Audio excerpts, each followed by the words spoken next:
with your host, Boo Kapone, Boo Ferrigno, aka Boo Pac, aka Boo Belafonte, aka Boo Hef. Let me land, I'm the motherfucking man. Let me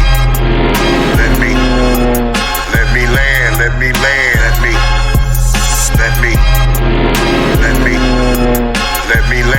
me land, I'm the motherfucking man. Let me.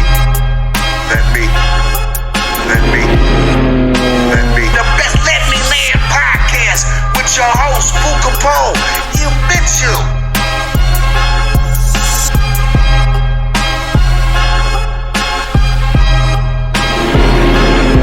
It's your boy, Let Me Land podcast.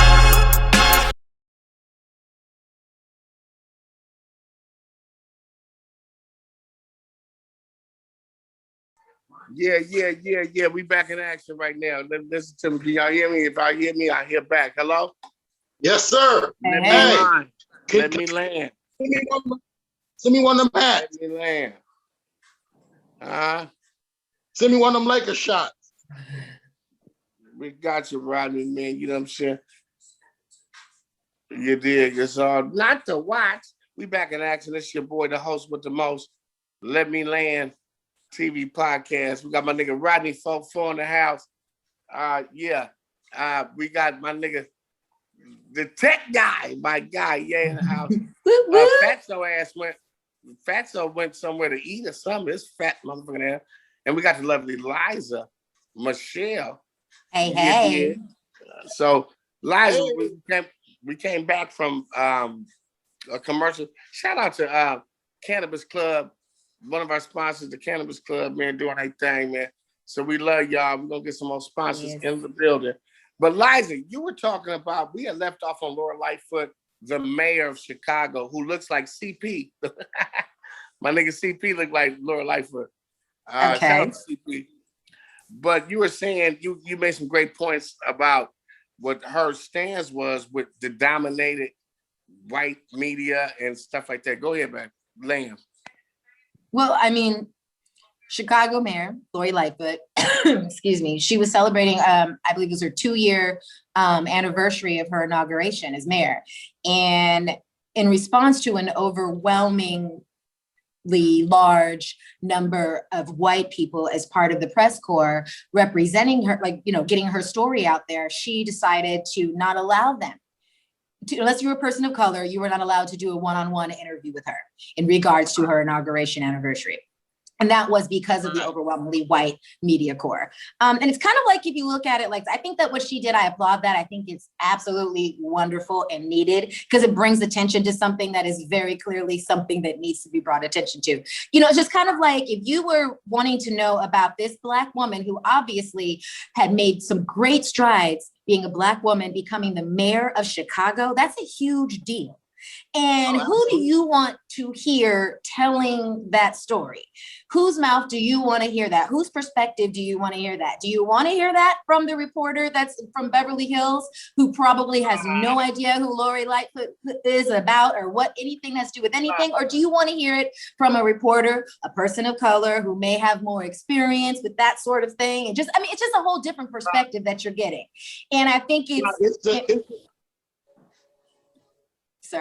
important. Just real quick, I think it's important. I'm really glad that she's doing this, and much power to her. I think tell Rodney, you gotta say, "Let me land." Nigga, okay, I got you. I was just agreeing. Excuse me. You gotta say, "Let me land." That's the theme of my show. Let me land. Let me land. Let me land. There you go. Get your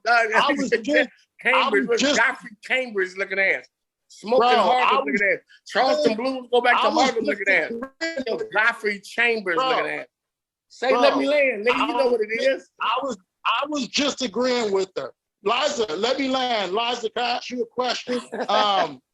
Yes, you can ask me a question. This motherfucker. Okay, I know that you are, you've been a reporter and everything. Like, is there anybody like in the civil rights that you interview that was very important to you, that really impacted you? You were Martin Luther King. She interviewed you. You, King. That nigga look like this. She interviewed you, King. King. What type of king? Martin Luther King, Rodney King, and all the other kings from Africa. Well, no, yeah. I mean, I interviewed that hologram of Michael Jackson Mooney that and the Boo says I Blowfish. did. No. So I That nigga look like Booty and the Blowfish. I can say you look like a black goldfish. You look like some dick with lips. Get your you look like a dick with lips. Come on, well, you might want to put one in your mouth. You've got me trying to imagine a penis plum, with lips. Where am I at now? I went from like world leaders to penises with lips. I'm not sure where to go with that. So let me land. I take it that there was dickhead ass nigga. Liza, That's your busted no one that ass. Don't do it, Rodney. I'm gonna tear your ass up. Liza, so I take it there was no one that you interviewed that was influential to you, or there was a lot of influential people that I've interviewed. I think a lot of the great thing though is that a lot of the conversations that I have are conversations that weren't recorded. That was when I was able to have one-on-ones that, you know, it was a normal private conversation. They weren't worried about being on camera or, you know, any of that or being recorded.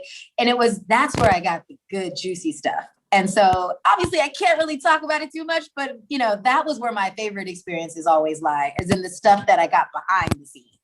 So, but yes, I did interview quite a few people over the years. And I don't know that I can pinpoint one in particular that I want to share at the exact moment, but I'm going to think on that and get back to you for sure. Because I have to think who would go in that place as a remarkable person. The one that, anyways, okay, moving on. Well, no, I want to say this. Let me land. I want to dedicate, like I dedicated in the beginning of the show, to one of our pioneers, man. We lost, and I talked about, man, Paul Mooney, man. Yes. Shout out to Paul Mooney, rest in peace. We know the family very well. Shane Mooney, man, keep your head up. The twins, rest in peace to Simeon, his youngest son. So, yeah, let's start with anybody, man. Somebody land. Rodney, what was your fondest? Somebody give you some fondest memories or any jokes or quotes from Paul Mooney. Let's talk about the fucking legend. What's up with Paul? Anybody know about Paul Mooney? Let's talk about him. Somebody land. Oh, wow. Paul Mooney is like, to me, I love him so much. I mean, because he just represents like this like the bad boy all the way. Like in the sense that I love how he just went against the institution, how he wasn't afraid to speak his mind and just be like, you know, to hell with all y'all, this is what is real, you know, and he pushed a lot of envelopes and a lot of boundaries, and he opened the door for so many other people, you know, so many Black comics and things like that. And I don't know, to me, he is like, yes, I am, love you, Paul Mooney. Just amazing man. And real quick, shout out to Shane Mooney. Love you so much. You know, bless your heart. Love you. Okay, bro? Hang in there. Mwah. All right, moving on. That's real spit. That one moment, sorry. That's touching. That's real spit. Let me land. I think that I love Paul Mooney, especially on Dave Chappelle. Love him on Def Comedy Jam, man. I think he just, you know, I mean, there's a lot of things he's done. He's just a great comedian, no doubt about it. You know, you write for Richard Pryor, you got to be ready. Yeah, Paul, man, let me land. Paul Mooney it's crazy because, like Liza said, when you know, we can talk about some, like George Carlin, we can talk about Bill Cosby, Patrice O'Neal, we can talk about some of the greats. Paul Mooney was their guru. Like Paul Mooney, I personally knew Paul Mooney. I remember when I was going to Fairfax High School, I ditched. I'm 16, so this is fucking in 80 what? This is 89, I don't know, 90, 89. I go up to the Comedy Store. It's Paul Mooney, I see Richard Pryor, I see Nanu. What's my name? Help me out, Robney. What's my guy? From Nanu. From help me, Liza. Robin Williams. Robin Williams, Paul Mooney, rest in peace. All the greats is gone. fucking John Witherspoon. Listen, they locked the fucking doors. John Witherspoon, they locked the doors. Richard Pryor and Paul Mooney wasn't on, but it was Richard Pryor, Robin Williams. But Paul Mooney had a book in his hand. He's just writing shit. Them niggas, Richard Pryor and Robin Williams did 3 hours of improvisation. When I seen Robin Williams get on his head and Richard Pryor's talking out his legs, and he's using his legs as teeth. Crazy shit. Crazy shit. That's when I was like, God damn, what the fuck is that? I'm already a lyricist, but it's like, what the fuck is this? This feels good, right? This shit feels good. I love this feeling, man. This makes me feel. This shit is hilarious. And these are motherfuckers. When I was little, I watched, and so as Paul, like you said, Paul being the writer, see, there's a difference from some motherfuckers can write better than they can do comedy. Right. I was just lucky I did both. I'm a writer. I'm with the Writers Guild. Paul's with the Writers Guild. I've wrote for different comedians. If it's a punch-up joke, it's a punch and got paid. Now, with Paul, with me, is very, very sensitive. Right. Because Paul's younger son, Simeon, rest in peace, got murdered. Oh. And yeah, Simeon was my kid. Simeon was probably going to be the best out of the whole crew. He was going to be bigger than Shane. He was going to be bigger than the twins. Simeon, we used to get him in clubs. He's the whole little crew. Fat ass, wherever his fat ass at, he was a little kid. The Mixon twins, Mario Santana, what was Merlin? It was Merlin. Merlin, yeah. Merlin.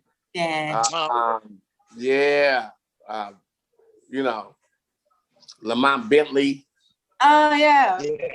These was the crew, like they was the crew, and Simeon was the crew. But Simeon, he liked that hood. And I told him, I said, man, these dudes over here is dangerous dudes.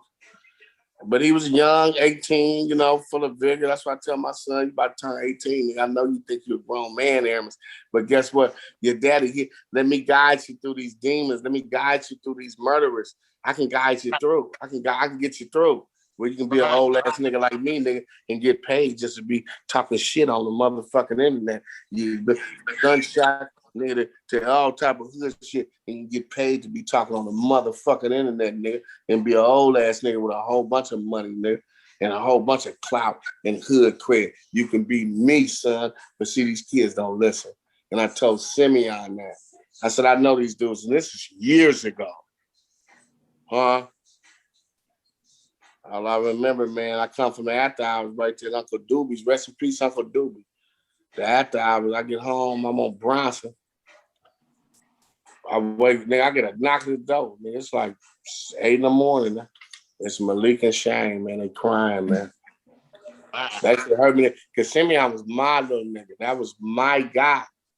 He fucked with me, and that was my little homie. Like, nigga, because he had it. He had the gift of gab. He had the playerism. He had all that shit in him. All them niggas, all his brothers, he had it all in him. He had it all in him. So Malik Levy, my niggas, they knocked on the door. They was crying, saying, man, Simeon just got killed. He got killed last night. You know who did it.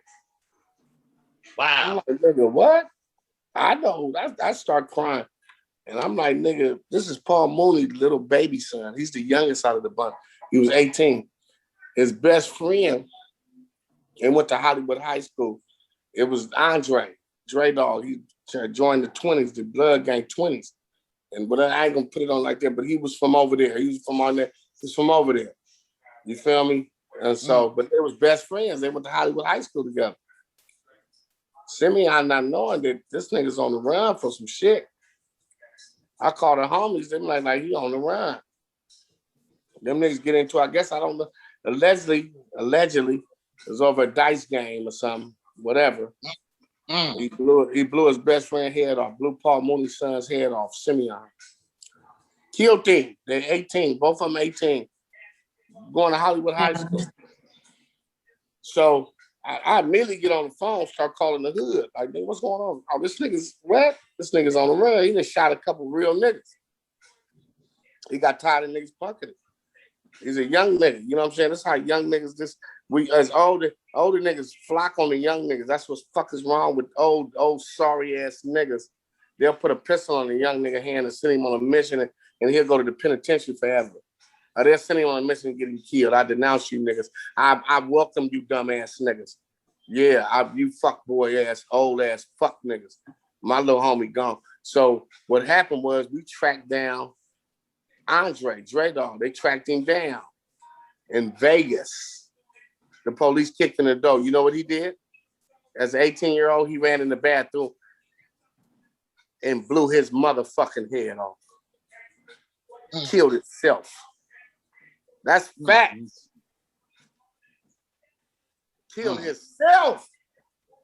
And what fucked me up was, because Paul Mooney, rest in peace, Big Moon, dog, we was doing Dominique the Prima on 92.3 The Beat. Dominique the Prima. We was doing a show. It was on the radio, and me and Paul had on all black. He said, "Boy, I still got their clothes, boo." He tried to give me some money. He tried to give me $1,000 for him. I said, "Man, that money don't work here." That nigga Simeon, that's a hurt that I always had, because that was my little partner, man. And their heart was bigger than the lion. He was a young nigga, and he was a Mooney, man. He was tell me, boy, he could rap, he could do everything. So I'm gonna be bigger than he wanted to be bigger than his brothers. Yeah. So that's a Paul Mooney story, and I'm about to cry. So that's just that's a story that I want to, say out there, because Paul was a G. And my point is this: at that time I didn't understand how a man loses his son, his baby boy, and moves on, but also have love for his homie that killed him, but killed himself. Do you understand the dichotomy of that? So I got all this shit on my mind. I just killed my best friend. So I gotta kill me now. That kid killed us. It's two of my homeboys, two of my little homies. So when I start going ape shit, I got a reason to go, and I don't give a fuck. I live or die for my motherfucking honor and what I've been through. And niggas know, they know what I do. They know. It can go all bad. But for Paul Mooney, man, I had to salute him because I couldn't fathom it. This nigga still got love for the nigga that killed. He said, boy, I still got the clothes. It's 2 lives lost. That's compassion. Yeah. Let's just say my son, I would be like, fuck him. So that taught me something with Paul Mooney. Rest in peace to the legend. Oh my God, man, it's crazy, man. It's crazy. I definitely want to talk about that and get that out and get that to a forefront. We on Let Me Land. Robnee44, man. Talk to the people, man. What's going on with you, man? It says you was butt neck TikToking. I was, and they took it down. Ain't that a bitch? You, Fatso. You get your fat ass. Fuck Fatso. Nigga, they stay talking about Fatso just hit me. Wait, you were on the show. That nigga, now he went to a Church's Chicken and played the game Tide. What? What did you do, Robnee? What did you do? Boo was playing. Boo is playing with you. I was not naked. I was half naked. Robnee, shut up. What half was naked? What half was naked? It's a joke, Liza. I'm not talking about Robnee. Oh, I was talking about Fatso. Remember, Fatso was on the show. Fatso. Okay, yes. Where's he at? He texted me saying my fault on me. He had to go to Church's Chicken to get baptized. Got you now. Okay. So go ahead, Robnee. That's what I'm talking about. Fatso. He just hit me on the stick. Okay, got it now. I'm just still, doing my thing. Y'all go check out Candyman BLM. Like you said, the homie. We got his numbers up on his single, which is a very good single, talking about Black Lives Matter, and the brother's just doing his thing, man. So that's what I'm doing now. He got some things in the works, and of course I'm promoting, the Let Me Land show. Boo, we just hit 10K, Boo, me and you, when we did the DMX show. So that's pretty live, and that's without a whole bunch of promotion, bro. So I think people just love that we was talking about DMX, and it was a great show. I still have people talk about that show. It was a great show. Well, we love what you do, Robnee. For real. You help us out. And like I told you, it's a family, man. It's Let Me Land, something that I created years ago. And I thought I can put a team. I want to put a team in. Like Liza, I've been knowing her for 20-something years. She is the shit. Like intelligent, gangster. But one thing she has a great perspective. So I'm putting this motherfucking this all-star team together. That was Rick Hard, motherfucking ass calling me. But what I'm saying, we put this all-star team together. It's an all-star team, nigga. We coming from nigga the bottom, nigga. We hitting these niggas, man. But what we talk about, I want to talk about the most different thing. This nigga Rick keep calling me.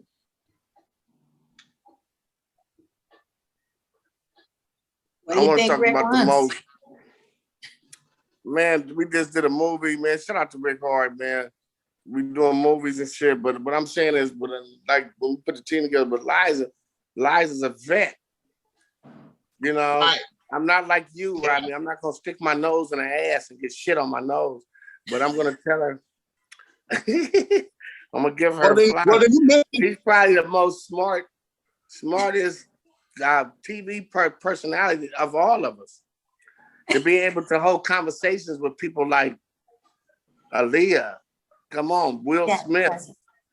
Yes. She interviewed big people, and I'm not glorifying. I'm not, because I'm not an idol worshiper, but I'm talking about her. Fuck them. I'm talking about her demeanor and to be able to hold a conversation with these people that's in some people's eyes gods.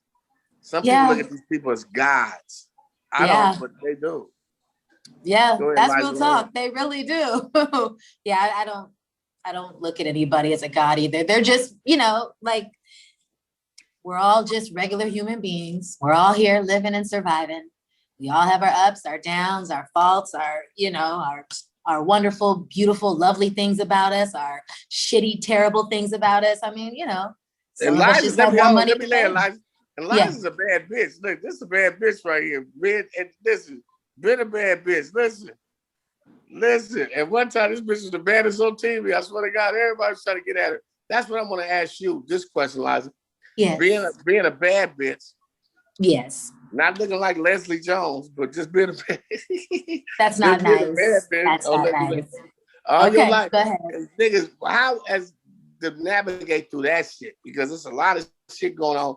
Which, and I want to speak on the Me Too and the transgender shit. And that shit was started by black women. See, white folks got it fucked up. That transgender shit, they whitewashed the Stonewall, that movie The Stonewall with them transgenders the police kept fucking over. The police was trying to fuck on the men and beat the men up. Those are black people who started that movement. Go look it up. Facts. And the Me Too movement. And the transgender movement and the Me Too movement. Those are black people. Go look it up. Don't listen to me. Facts over fucking motherfucking what you thought. I'm a fact checker. I'm definitely a fact checker. So I'm going to have to look into that one. Still trying to figure out the Jesus breaking the commandment thing, but. Well, no, Jesus didn't break the commandments. That was Moses. Moses was the lawmaker and he was the lawbreaker. Because remember, he broke the commandments. He made the laws, but remember, he broke them. If you read the Bible, unless you just go buy the Bible. Because I asked the Bible. You gotta read that motherfucker. It's a book. I have it right over there, my Bible. But no, I asked you earlier, I said, what do you think about like Jesus breaking the law? And you said Moses, like you said the whole speech about Moses and the 10 commandments. And then you said that Jesus broke the commandments. And I said, wait a minute, that's new. Wait. And then I said, wait, so Moses made the commandments and Jesus broke the commandments. I said, I'm going to have to look that up. And you said, No, that's a lie. That's a lie because I never said that. I told you Moses was the lawmaker and Moses was the lawbreaker. Jesus wasn't even around. Was the Moses, no. That doesn't make sense if you read the Bible. I would never say that. Hence why I said it didn't make sense to me either. So that's why I was like, I need to fact check. You gotta understand something. Jesus don't come around. See, Moses, you have to understand something. The book of Exodus was first. Then you had Genesis. Genesis. Jesus wasn't even thought of yet in Genesis. It was Moses. You know what I'm saying? Abraham is the king of the Jews. Abraham, remember he went into Egypt, broke, gold herded, and came out of that motherfucker balling. So what did Abraham do? He sold some pussy. His bitch went in there and fucked. The bitch went in there and fucked. Yeah, to the Pharaoh, sold the bitch to the Pharaoh, if they ever existed. But no, Jesus didn't come around. Jesus was the savior. He was used as the savior. You know what I'm talking about? And there wasn't no J's back then, so how could he be Jesus? That's why a lot of Israelites call him Ishwa, Yahshua, because there wasn't no J's in the alphabet. So we have to be woke. We have to. I told my son, if the KKK come in here and give us a book, nigga, you better read it. We read everything. You know what I'm saying? My sister teaches at Compton. My sister taught it at motherfucking Marcus Garvey. Used to bring us years ago. The first 5 black presidents. We read everything. J. Stubb, the scholar. We don't bullshit with this shit. It might be funny, but it's money. We take life and everything very seriously because niggas gotta understand it's a fucking recess finna jump off. You're gonna have to take that vaccination. Did you get vaccinated? You know, I went downtown to Alvarado and got a crackhead and took his vaccine. He got vaccinated. I got the card. I got vaccination cards. You are evil. That's just evil. Man, I'm not that stick nothing in me. Only time I take some vaccination, it comes with some vaccine pussy. I'll take the vaccination. You get some pussy for the vaccination? Why do you keep associating COVID with the vajayjay? I can't. You always. Nigga, listen. Krispy Kreme donuts. And Robney, he knows this because he got his vaccination at Krispy Kreme donuts. Krispy Kreme donuts is giving donuts for niggas that take the vaccination.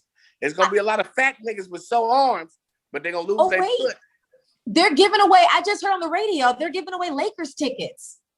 Yeah. Or something. I just heard, I was like on radio on the commercials, I was getting into the house. I was like, what? Like they were giving away like season passes or something. They were giving away all kinds of stuff for people to go get vaccinated. They're begging them. Y'all voted for sliding and that bitch Tanamaka, whatever her name is. Okay, no, we're not gonna go there. You're gonna take that B and her out of the same sentence. Fuck Helen Willis. Fuck Talamaka. She lied. See, when you lie to me first, you niggas love people to lie to you. I stand on my truth. All I got. But do you think? Shout out to my nigga KG. We started years ago. FOT, Followers of the Truth. Shout out to KG, the superstar. Hey, my nigga, real Haitian, real motherfucker. But do you ever think? Look, FOT. That was our group, and we still stand on it. Followers of the Truth. I don't give a fuck. That the truth will help you in relationships. It will help you in life. It will help you. If you're a lying motherfucker, you're gonna be lying all your life, man. Sometimes you gotta stand. That's why Paul Mooney was so tight. He told the truth.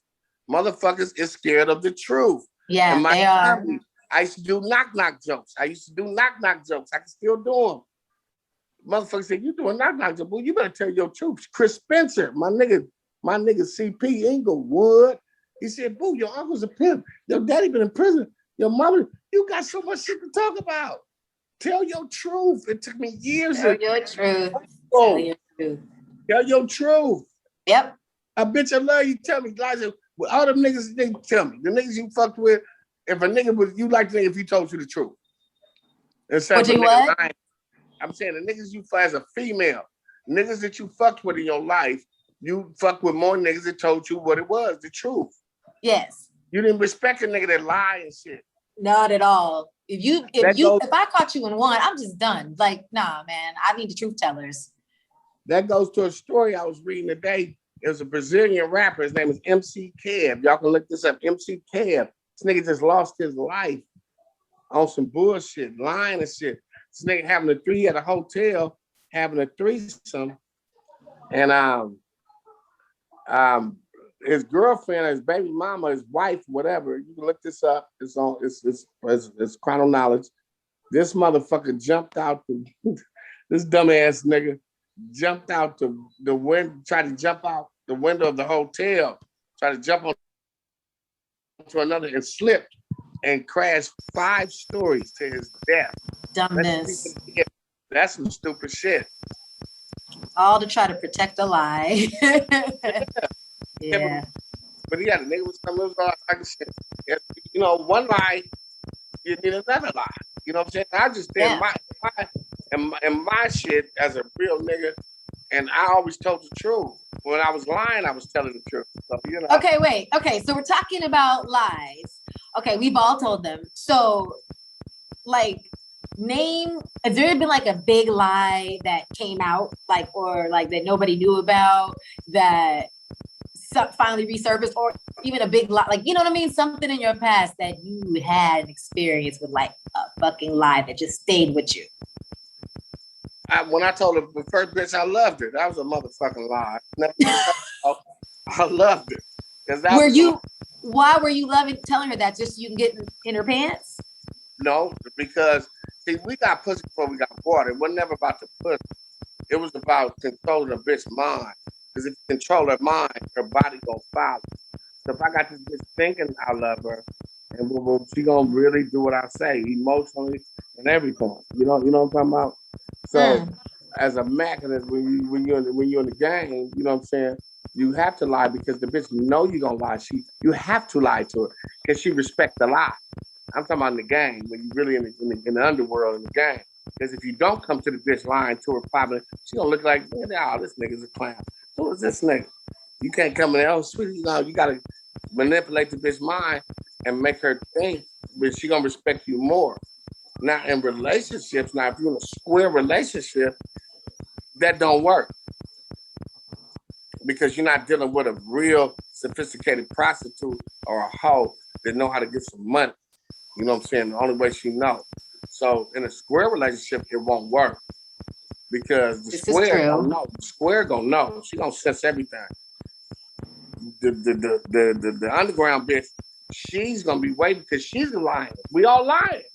Like my nigga Sugar Free said, nigga, you tell me a lie, I tell you a lie. We compliment each other on each other's lies. Everybody's lying, yeah. Sugar Free promoted finest nigga. Pimpin' kid, and then you had to. That's how you get the respect. But in a square shit, it won't work. And in life, especially doing comedy, I'm a comedian. Big old square. I'm a comedian. So I gotta tell my truth. You know what I'm saying? I dip a dabble, I talk that shit, but I'm a square, man. I could make so much more money in the underworld than I could ever make it, but I had to slow it down. You feel me?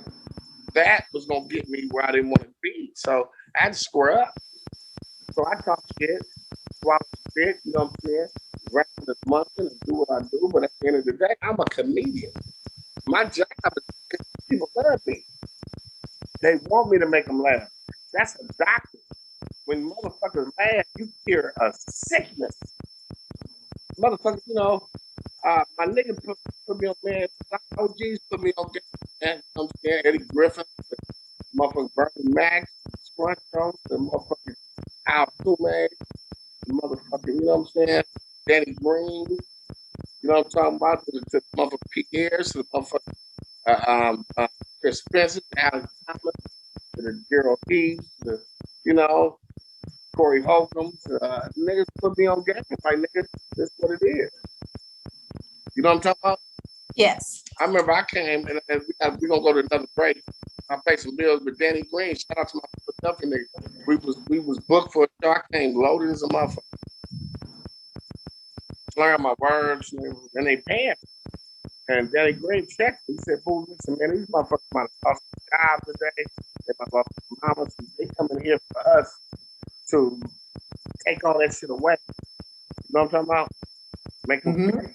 And I'm bullshit. So that's when I really I started taking it to the My nigga just hit me the other day. Shout out to my nigga Hawk, that nigga went on my life. He said, "Boy, I was going through it, bro. But that shit too weird, man, made me forget about."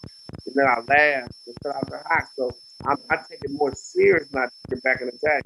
I thought it was a party. Get drunk, talk shit. Nah, it's art. You saving lives, okay? I love y'all. Listen, LML5. We're going to go to another break. We're going to regroup. We got Robnee44. We got my girl Liza Michelle because you don't have a good girl. You know what I'm saying? You're making nigga kneecaps hard. Thank you. We'll be back. We're going to pay some bills. We'll be right back. LML5. You bet you. Not the watch. Silly.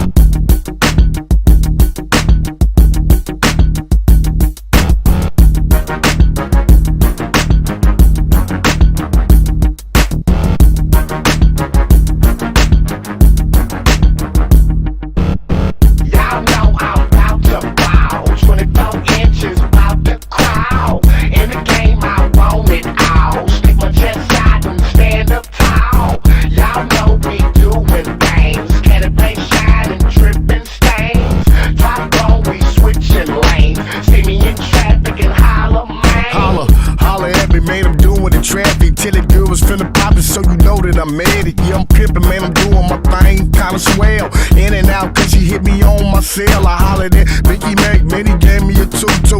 Tell you what's poppin', so you know what boo do.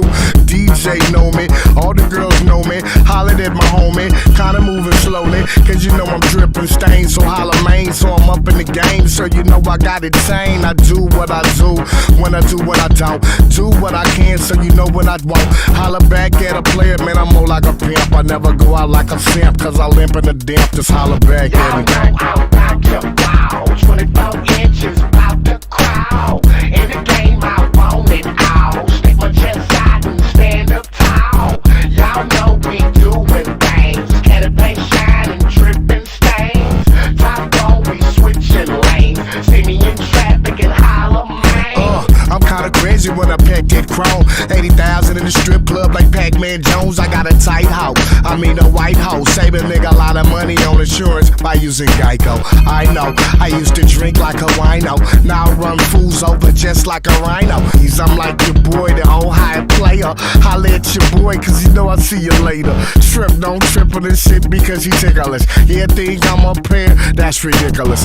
I never back down, yeah, I got to Mac clown. Go for broke, never stop, yeah, I'm from the Mac town. Oh, no, for surely. It's the new West, yeah, man, it's Boo Hef. I thought y'all thought I'm yeah, cause I got him Me never stop on the block unless I pop at ya.